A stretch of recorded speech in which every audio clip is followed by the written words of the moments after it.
નમસ્કાર 24 ન્યૂઝ ગુજરાતમાં આપનું સ્વાગત છે। અમે કવરેજ કરી રહ્યા છીએ રાજ્યભરના તાજા સમાચારો। સૌથી ઝડપી અપડેટ્સ માટે જોતા રહો 24 ન્યૂઝ। કાંકરેજના શિવરીમાં ચોથી વખત વિશેષ શ્રી રામનવમી શોભાયાત્રા હજારો શ્રદ્ધાળુઓમાં ધાર્મિક ઉલ્લાસ।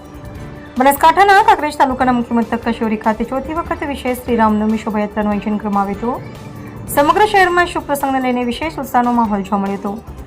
માહિતી મુજબ શહેરના શ્રીરામ સીતા અને લક્ષ્મણ મંદિર ખાતે સૌપ્રથમ દીપ પ્રાગટ્ય અને આરતીના ધાર્મિક ઉદ્ઘોષ સાથે શોભાયાત્રાનો શુભારંભ કરવામાં આવ્યો હતો।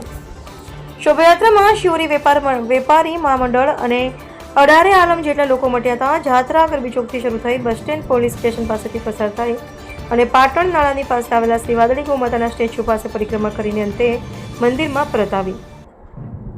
પ્રતિષ્ઠિત આ પ્રસંગે શ્રદ્ધાળુઓએ આરતી અને હનુમાન ચાલીસાનું ભક્તિ ગીત સાંભળ્યું।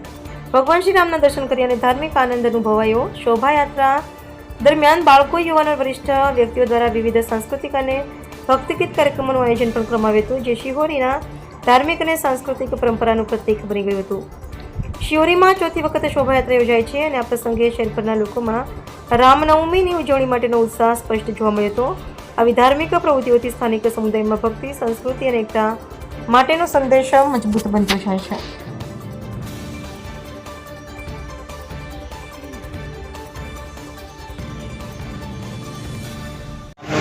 પ્રસંગે સમસ્ત શિવરી ગામ દ્વારા ભવ્ય શોભાયાત્રાનું આયોજન કરવામાં આવ્યું અને ભગવાન રામના આદર્શો ઉપર આપણે સૌને જીવવાની અને આવનારું જીવન સુખમય બને એ પ્રેરણા મળે। આપણે અપેક્ષા રાખીએ કે ભગવાન આપણા ગામને, આપણા સમાજને, આપણા દેશને ખૂબ ગૌરવમય જીવન અપાવે, આપણો દેશ ખૂબ પ્રગતિ કરે એવી શુભેચ્છાઓ પાઠવીએ છીએ। જય જય શ્રી રામ। છેલ્લા 4 વર્ષથી રામનવમી નિમિત્તે શોભાયાત્રા કાઢવામાં આવે છે અને ખૂબ મોટી સંખ્યામાં લોકો વધારે છે અને જોડાય છે શોભાયાત્રામાં। સાથે સાથે દર વર્ષે રામ ભગવાનના આદર્શોની ભાવનાઓના સાથે આપણે દરેક લોકો જોડાય એ અમે આપ સૌને વિનંતી કરીએ છીએ। આપના આદર્શો છે એ જન જન્મ પ્રસ્થાપિત પામે અને આ શોભાયાત્રામાં બહોળી માત્રાની અંદર 18 વર્ણના લોકો, તેમાં સામાજિક અને રાજકીય અગ્રણી પણ હાજર રહ્યા હતા। જય હિન્દ, જય જય શ્રી રામ।